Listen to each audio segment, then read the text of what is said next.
എല്ലാവർക്കും പുതിയൊരു വീഡിയോയിലേക്ക് സ്വാഗതം. ഇന്ന് നമ്മളൊരു സൺഡേ സ്പെഷ്യൽ വ്ലോഗാണ് കേട്ടോ കാണിക്കുന്നത്. അപ്പൊ സൺഡേ ഒക്കെ ആകുമ്പോഴത്തേക്ക് ഫാമിലീസ് എല്ലാവരും കൂടി ഒത്തുചേരാറുണ്ട്. അതുപോലെ തന്നെയുള്ള കുറച്ച് ഹാപ്പി മൊമെന്റ്സ് ഇതൊക്കെയാണ് ഇന്ന് നമ്മൾ ഷെയർ ചെയ്യുന്നത്. ഇന്നത്തെ നമ്മുടെ സ്പെഷ്യൽ അല്ലെങ്കിൽ ഇന്നത്തെ നമ്മുടെ സ്റ്റാർ എന്ന് പറയുന്നത് ബീഫ് ബിരിയാണിയാണ്. അപ്പൊ ബീഫ് ബിരിയാണി ഉണ്ടാക്കുന്നതിന്റെ പ്രിപ്പറേഷൻസ് കൂടി കാണിച്ചു തരാം. അപ്പൊ ആദ്യം തന്നെ ബീഫൊക്കെ ഒന്ന് കഴുകി നമ്മളൊന്ന് ആ വെള്ളമൊക്കെ പോകാൻ വേണ്ടി വെച്ചിട്ടുണ്ടായിരുന്നു. അതുപോലെ തന്നെ ഇഞ്ചി, പച്ചമുളക്, വെളുത്തുള്ളി ഇതെല്ലാം എടുത്തു വെച്ചിട്ടുണ്ടായിരുന്നു. അതുപോലെ പുതിനയില, മല്ലിയില, കറിവേപ്പില, പിന്നെ തക്കാളി, അങ്ങനെയുള്ള കുറേ സാധനങ്ങളൊക്കെ നമ്മൾ റെഡിയാക്കി വെച്ചിട്ടുണ്ടായിരുന്നു. ആദ്യം തന്നെ നമ്മൾ സ്റ്റൗ കത്തിച്ചിട്ട് വലിയൊരു കലം വെച്ചു. അതിൽ നിറച്ചും വെള്ളം വെച്ചു. കാരണം നമ്മൾ അതിനകത്താണ് നമ്മൾ റൈസ് വെക്കുന്നത്. അതിനുശേഷം നമ്മൾ മിക്സിയുടെ ജാറിൽ കുറച്ച് കുരുമുളക് ഇട്ടിട്ട് നന്നായിട്ടൊന്ന് പൊടിച്ച് എടുക്കുന്നുണ്ട്. ഇത് നമുക്ക് ആവശ്യമുണ്ട്. അപ്പൊ അതവിടെ മാറ്റി വെച്ചിട്ട് അതേ മിക്സിയുടെ ജാറിൽ തന്നെ നമ്മൾ നേരത്തെ എടുത്തു വെച്ച ഇഞ്ചി, വെളുത്തുള്ളി, പച്ചമുളക് ഇതെല്ലാം കൂടി ഇട്ടിട്ട് ഒന്ന് ചതച്ചും കൂടി എടുക്കുന്നുണ്ട്. ചതച്ചെടുത്താൽ മതി കേട്ടോ, അരക്കണ്ട. അതിനുശേഷം നമ്മൾ കഴുകി മാറ്റി വെച്ച വെള്ളമൊക്കെ തോർന്നിട്ടുള്ള ബീഫ് കഷ്ണങ്ങൾ മീഡിയം പീസായിട്ട് വേണം കേട്ടോ കട്ട് ചെയ്ത് മേടിക്കാൻ. അപ്പോൾ അതുകൂടി ഇട്ട് കൊടുത്തു. അതിനുശേഷം കുറച്ച് മഞ്ഞൾപ്പൊടിയും അതുപോലെ ഗരം മസാലയും പിന്നെ നമ്മളിപ്പോ പൊടിച്ചെടുത്ത കുരുമുളക് ഉണ്ടല്ലോ അതും അതുപോലെ തന്നെ ചതച്ച് നമ്മൾ വെച്ചിരിക്കുന്ന ഇഞ്ചി, വെളുത്തുള്ളി, പച്ചമുളക് അതൊന്ന് കുറച്ചും കൂടി ഇട്ട് കൊടുത്തു. ആവശ്യത്തിന് ഉപ്പും കൂടെ ചേർത്തിട്ട് കൈ കൊണ്ട് തന്നെ നല്ലതുപോലെ ഒന്ന് തിരുമ്മി യോജിപ്പിച്ചെടുക്കണം. അതിനുശേഷം പുതിനയിലയും മല്ലിയിലയും കൂടെ ചേർത്ത് കൊടുത്തിട്ട് വീണ്ടും ഒന്ന് കൈ കൊണ്ട് തന്നെ തിരുമ്മി യോജിപ്പിച്ചെടുക്കണം.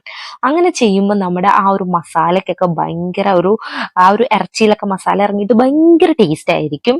എന്നിട്ട് ഒരു 5 മിനിറ്റ് മാറ്റി വെച്ചിട്ട് നമ്മൾ കുക്കറൊക്കെ ഒന്ന് അടച്ച് നമ്മളിതൊന്ന് കുക്ക് ചെയ്യാൻ വേണ്ടിയിട്ട് ബീഫ് ഒന്ന് കുക്ക് ചെയ്യാൻ വേണ്ടിയിട്ട് വെക്കുകയാണ്. ഒരു 6 വിസിൽ കേൾക്കണം. ഈ സമയത്ത് നമുക്കൊരു പാൻ വെച്ചിട്ട് അതിൽ കുറച്ച് വെളിച്ചെണ്ണ ഒഴിച്ചു കൊടുക്കണം. ഒരു 2 ടേബിൾ സ്പൂൺ നെയ്യ് കൂടി ചേർത്ത് കൊടുക്കണം. എന്നിട്ട് നല്ല കനം കുറച്ച് നൈസായിട്ട് അരിഞ്ഞ് വെച്ചിട്ടുള്ള സവാള കൂടി അതിലിട്ടിട്ട് നന്നായിട്ട് ഒന്ന് ഫ്രൈ ചെയ്ത് എടുക്കണം. ഇതെല്ലാം ചെയ്യുന്നത് മമ്മി തന്നെയാണ് കേട്ടോ. പിന്നെ ഞാൻ വോയിസ് കൊടുക്കുന്നു എന്നുള്ളത് മാത്രമേ ഉള്ളൂ. അപ്പൊ നന്നായിട്ട് ഫ്രൈ ചെയ്ത് ആദ്യം ഇട്ട ആ ഒരു ബാച്ച് സവോള എടുക്കുന്നുണ്ട്, കോരി എടുക്കുന്നുണ്ട്. അതിനുശേഷം രണ്ടാമത്തെ ബാച്ചും ഇട്ട് കൊടുത്തു.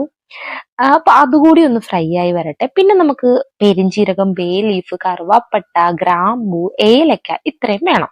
അപ്പൊ നമ്മുടെ വെള്ളം തിളച്ച് വരുമ്പോൾ അതിലേക്ക് അത് ഇട്ട് കൊടുക്കുക. അതിനുശേഷം കഴുകി മാറ്റി വെച്ചിട്ടുള്ള ആ ഒരു അരിയും കൂടി ഇട്ട് കൊടുക്കുക. എന്നിട്ട് ഇഞ്ചി, പച്ചമുളക്, വെളുത്തുള്ളി ചതച്ചത്, തക്കാളി, മല്ലിയില, പുതിനയില, കറിവേപ്പില എല്ലാം കുറച്ച് കുറച്ച് ഇട്ട് കൊടുക്കണം.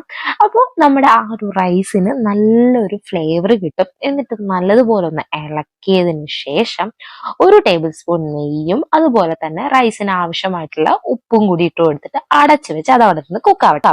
അതിനുശേഷം അടുത്ത ബാച്ച് സവോള ഞാൻ ഫ്രൈ ചെയ്ത് തരാം എന്ന് പറഞ്ഞിട്ട് ഞാൻ കയറി. എന്നിട്ട് ഞാൻ ആ സവോള എല്ലാം ഇങ്ങനെ വാരി വാരി കഴിക്കുകയായിരുന്നു. ഇത് കണ്ടപ്പോൾ തന്നെ മമ്മി പറഞ്ഞു, മോള് പൊക്കോ, മോള് വീഡിയോ എടുത്താൽ മതി, ഞാൻ ചെയ്തോളാം എന്ന് പറഞ്ഞു. അങ്ങനെ മമ്മി അടുത്ത ബാച്ച് സവോളയും വറുത്ത് കോരി എടുത്തു. എന്നിട്ട് ആ സെയിം ഓയിലും ഗീയുള്ള അതിൽ തന്നെ കുറച്ച് നട്ട്സ് കൂടി ഇട്ടിട്ട് അതൊന്ന് വറുത്തു.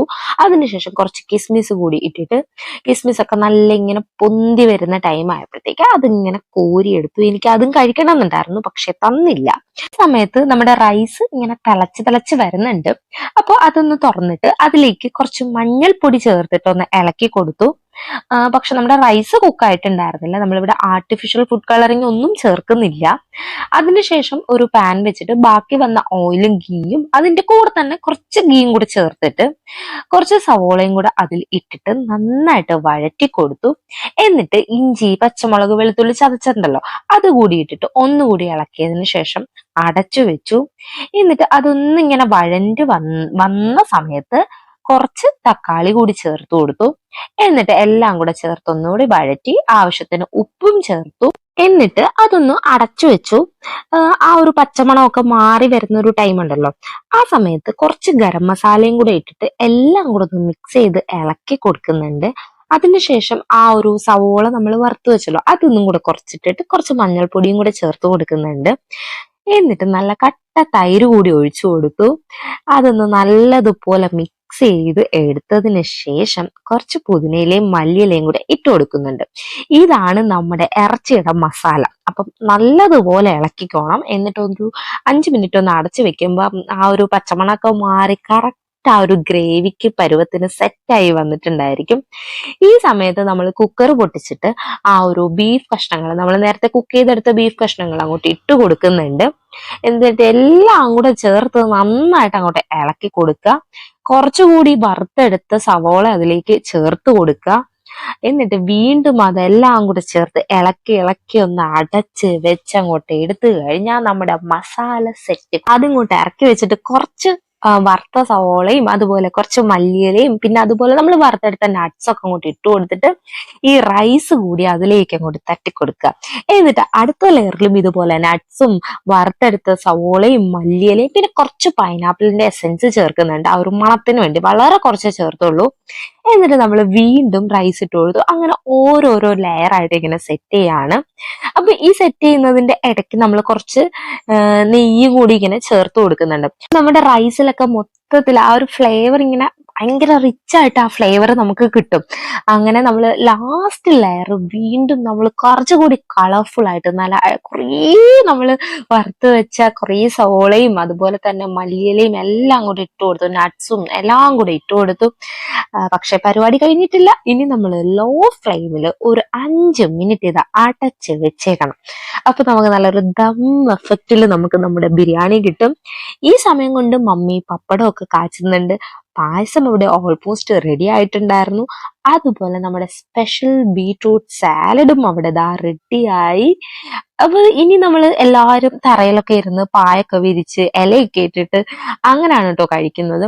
അപ്പം എൻ്റെ അങ്കിളും അതുപോലെ തന്നെ അത്തായും എല്ലാം വിളമ്പാനൊക്കെ ഇറങ്ങിയിട്ടുണ്ട്. പിന്നെ നമ്മുടെ കുട്ടിപ്പട്ടാളം ഓൾസോ ഉണ്ട്, അവരും ഇറങ്ങിയിട്ടുണ്ട്. നമ്മുടെ ഇന്നത്തെ താരമായിട്ടുള്ള നമ്മുടെ ബീഫ് ബിരിയാണി ഒക്കെ വിളമ്പി പായസവും പഴവും, പായസത്തിന്റെ കൂടെ പഴം വേണം എന്നാണല്ലോ ശാസ്ത്രം, അതുകൊണ്ട് പഴവും വെച്ചിട്ടുണ്ടായിരുന്നു. എല്ലാം സെറ്റായി. പിള്ളേർ ഓൾറെഡി ഇരുന്നിട്ടുണ്ടായിരുന്നു, എല്ലാവരും പോയിട്ടിരുന്നു. ഈ സൺഡേസ് ഒക്കെ നമ്മളിങ്ങനെ ഫാമിലി ആയിട്ടൊക്കെ ഫുഡൊക്കെ ഉണ്ടാക്കി കഴിക്കുമ്പോൾ ഒരു പ്രത്യേക ഒരു സന്തോഷമാണ്. അതൊക്കെ നമ്മുടെ ലൈഫിൽ കിട്ടുന്ന നല്ല നല്ല മൊമെന്റ്സ് ആണ്. അങ്ങനെ എല്ലാവരും ദാ ഫുഡൊക്കെ കഴിക്കാനായിട്ട് തുടങ്ങി. അപ്പൊ എല്ലാവർക്കും ബിരിയാണി ഭയങ്കരമായിട്ട് ഇഷ്ടപ്പെട്ടു. നമ്മളെല്ലാവരും കഴിച്ചു, അടിപൊളിയായിരുന്നു. അപ്പൊ എല്ലാവരും ഇത് ട്രൈ ചെയ്തിട്ട് നിങ്ങളുടെ ഫീഡ്ബാക്ക്സ് അറിയിക്കാം. Thanks for watching.